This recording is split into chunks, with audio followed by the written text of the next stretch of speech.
Halo semuanya, selamat pagi. Pada hari ini saya akan berbagi tutorial instalasi Jupyter Notebook yang menggunakan Python. Oke, sebelumnya perkenalkan dulu, nama saya Cindy Febrina Huta-Balian dari Prodi Teknik Elektro dengan NIM 2201010048. Pada hari ini saya akan membuat video tutorial mengenai instalasi Jupyter Notebook untuk memenuhi tugas dari mata kuliah Sinyal dan Sistem yang diampu oleh Bapak Tony Suhendra, STMCS. Baik, kita masuk ke teori pertama.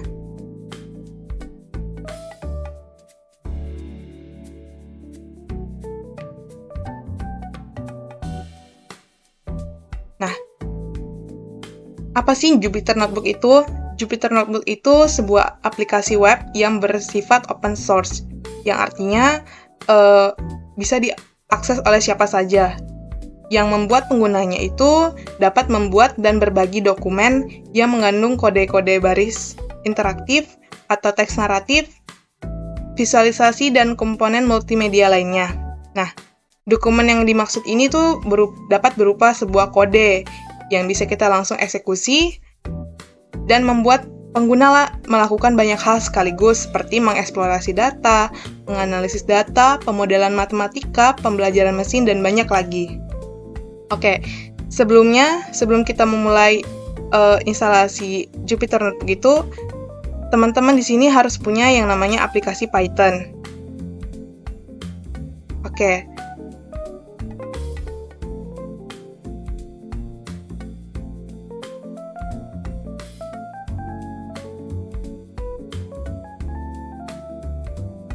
Oke, sebagai langkah pertama kita buka dulu aplikasi atau web search yang biasanya kita pakai.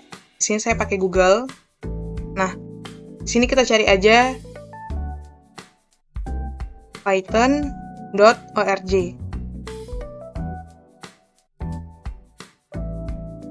Oke.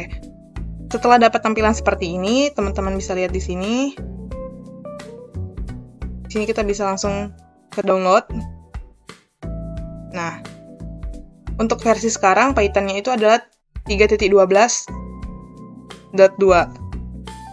Kalau misalnya teman-teman pengen melihat atau mendownload versi sebelumnya, teman-teman bisa di all release.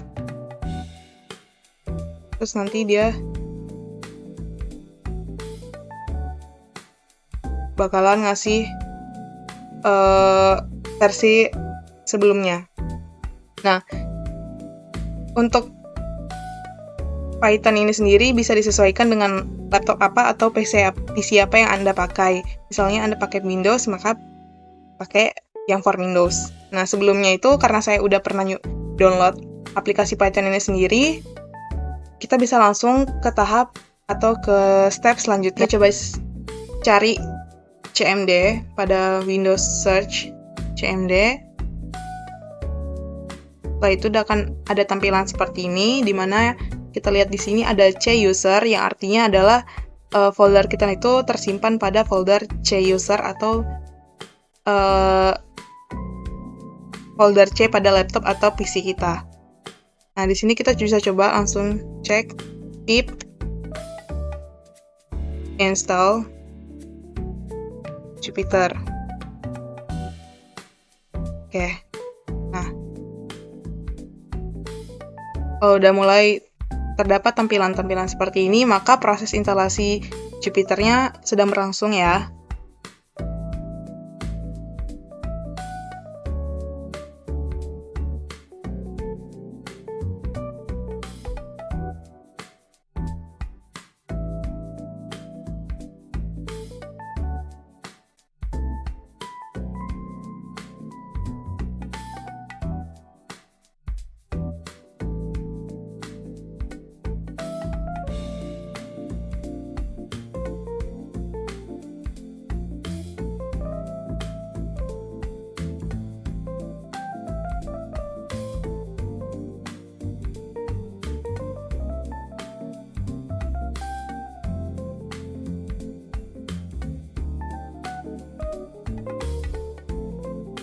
Oke, udah sampai di tahap seperti ini, berarti Jupyter Notebook kita udah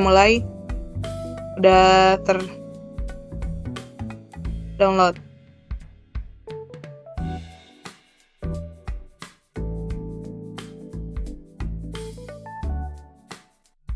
Nah, di sini udah dikatakan Mr. MP install, artinya si Jupyter Notebook ini udah terhubung ke Python. Nah, di sini pakainya adalah folder C atau penyimpanan C lah, ibarat kata gitu kan. Kalau di laptop kan biasanya ada C atau D. Di sini saya mau coba ke D. Oke.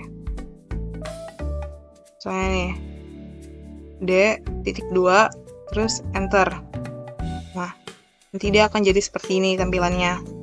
Tahap selanjutnya kita bisa cari itu dengan cara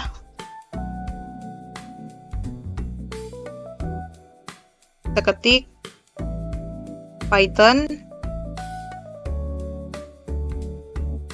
-m notebook. Nah, ini kita bakal ngebuka web aplikasi dari Jupyter Notebook tadi. Kita enter.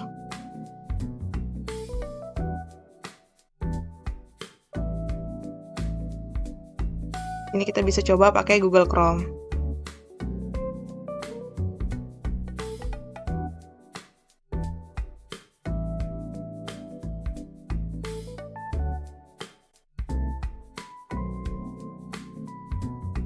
Nah, seperti yang teman-teman bisa lihat bahwa di sini kita udah ada di webnya, di web localhost 88. Jadi ini nama webnya. Nah, di sini kita udah ada di folder localD. Kalau sebelumnya kan local C. Nah, kita tadi udah atur. Nah, tahap selanjutnya bisa kita lihat lagi di sini, teman-teman. Di file ini, untuk membuat program kita bisa pakai Python 3 ini. Nah, sebelumnya kita bikin dulu new folder untuk menyimpan nama program yang akan kita buat. Misalnya di sini saya buat nyal dan sistem, enter. Terus kita klik aja. Nah, setelah tahap seperti ini, kita baru bisa nih ngebuat jadi Python 3. Setelah itu akan diarahkan lagi. Nah, nanti akan muncul tampilan seperti ini. Ini namanya adalah cell. Sini ini itu untuk kita meng-save codingan atau program yang kita atau dokumen-dokumen yang kita buat tadi. Ini untuk menambahkan sel ini. Kita juga bisa ngetik B, misalnya nih B. Tuh, kalau misalnya kita ketik B, maka akan muncul tampilan ini. Kalau misalnya kita pengen cutting, kita bisa ketik X saja. Oke, teman-teman, setelah ada tampilan seperti ini, kita bisa lihat ya di sini itu filenya tadi, atau edit, ini view. Nah, kalau misalnya kita pengen nge-run atau menjalankan programan kita juga bisa pakai ini. Terus ada kernel. Dari sini, kalau pengen menambahkan selnya tadi, kita bisa ketik B aja. Terus kalau mau potong atau nge-cut itu kita ketik X. Kalau untuk nge-copy kita bisa ketik C. Kalau untuk paste kita bisa ketik P aja. Nah, ini untuk nge-run, shift enter. Nah, ini untuk interrupt the kernel. Nah, di dalam Jupyter Notebook ini tuh nggak cuman coding-codingan aja yang bisa kita buat. Jadi di dalam Jupyter Notebook itu ada yang namanya Markdown sama Raw. Jadi kita di sini pada Jupyter Notebook ini kita dapat membuat sebuah codingan, kita juga dapat membuat sebuah dokumen Dan kita juga dapat membuat sebuah tabel. Nah, kalau misalnya kita pengen membuat codingan atau program yang untuk dijalankan atau dieksekusi, maka kita menggunakan kode. Kalau misalnya kita mau membuat sebuah dokumen yang artiannya tidak dijalankan atau tidak dieksekusi, maka kita menggunakan markdown. Nah, di sini juga ada raw kalau misalnya kita mau membuat sebuah visualisasi data atau pengolahan data. Nah, di sini kita coba dulu program sederhana untuk dieksekusi di Jupyter Notebook ini. Sebelumnya itu, pada Jupyter Notebook ini juga kita dapat memberi nama atau nge-save-nya tuh dengan nama file yang kita pengen. Misalnya ini kita contoh aja ya. Sampel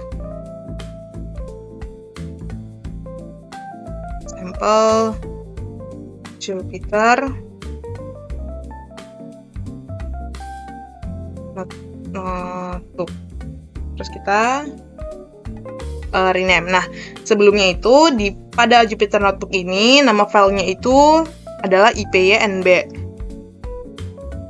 IPYNB ini tuh bisa kita juga ganti, tapi itu nanti aja ya. Oke, kita coba untuk rename dulu. Maka nanti di sini titelnya itu adalah sampel Jupyter Notebook. Nah, kita bisa kasih codingan sederhana nih, kira-kira pada Python. Oke teman-teman, pada tahap selanjutnya atau step selanjutnya ini kita akan membuat sebuah program sederhana mengenai penghitungan seluas segitiga. Ini sebagai contoh aja ya untuk program awal-awal ini. Di sini saya pengen ngasih judulnya dulu. Kita bikin markdown, terus kita ketik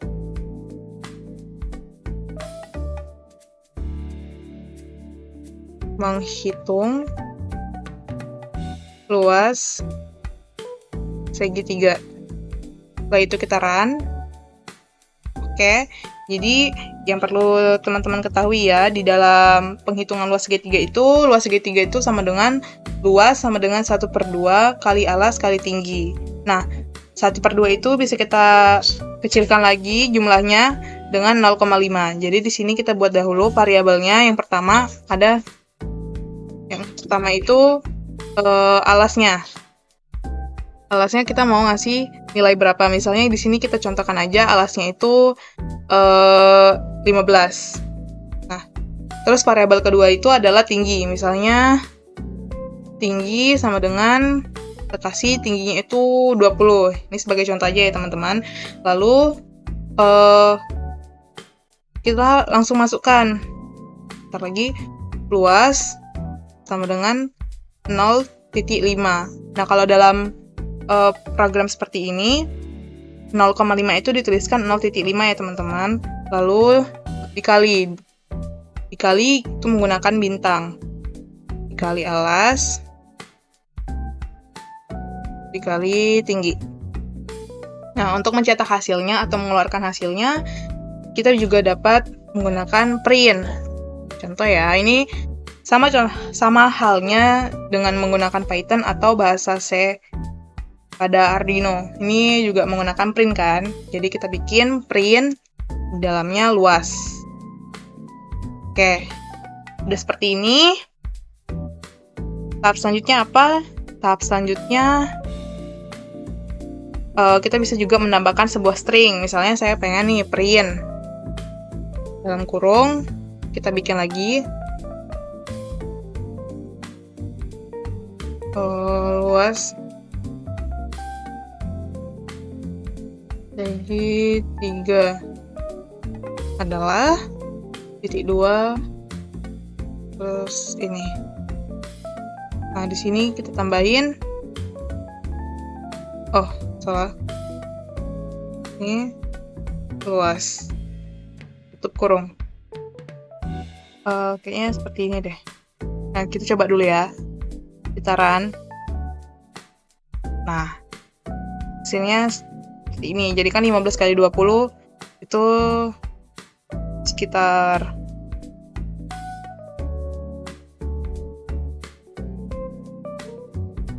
5 300, terus dikali 0,5 hasilnya adalah 150. Nah, karena kita pakai string, maka ada tulisan lagi di bawahnya sebuah string, yaitu luas segitiga adalah 150. Nah, di dalam Jupyter Notebook ini sendiri, kita juga dapat membuat sebuah grafik atau membuat sebuah dikatakan grafik lah, misalnya kayak ada sumbu X dan Y-nya gitu. Tapi di contoh kali ini saya hanya akan menunjukkan contoh sederhana atau program sederhana dalam menghitung luas segitiga. Oh iya, ini ada yang salah.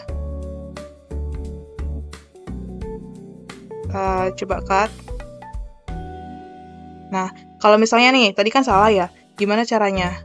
Kita coba kali si B. Nah, si B ini kita bisa pindahin ke atas. Tuh. Kita juga bisa pindahin ke bawah. Nah, tapi ini kita mau ke atas, terus kita bikin lagi ke markdown. Terus kita ketik lagi ulang ya, menghitung luas segitiga. Nah, udah benar ya tulisannya, terus kita tinggal run. Maka tertampil menghitung luas segitiga dalam bentuk markdown atau hanya dalam bentuk kalimat biasa atau dalam markdown ya. Sedangkan yang ini dalam bentuk kode atau sebuah program. Nah, nggak cuman ini aja ya teman-teman, bisa program-program yang lainnya.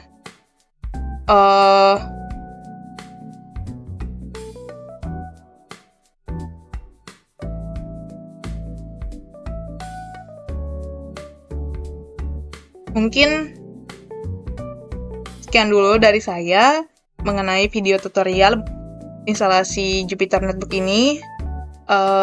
Kalau misalnya ada kesalahan atau kekurangan dalam saya mengucapkan atau menyampaikan informasi, mohon dimaafkan. Saya pamit undur diri. Terima kasih.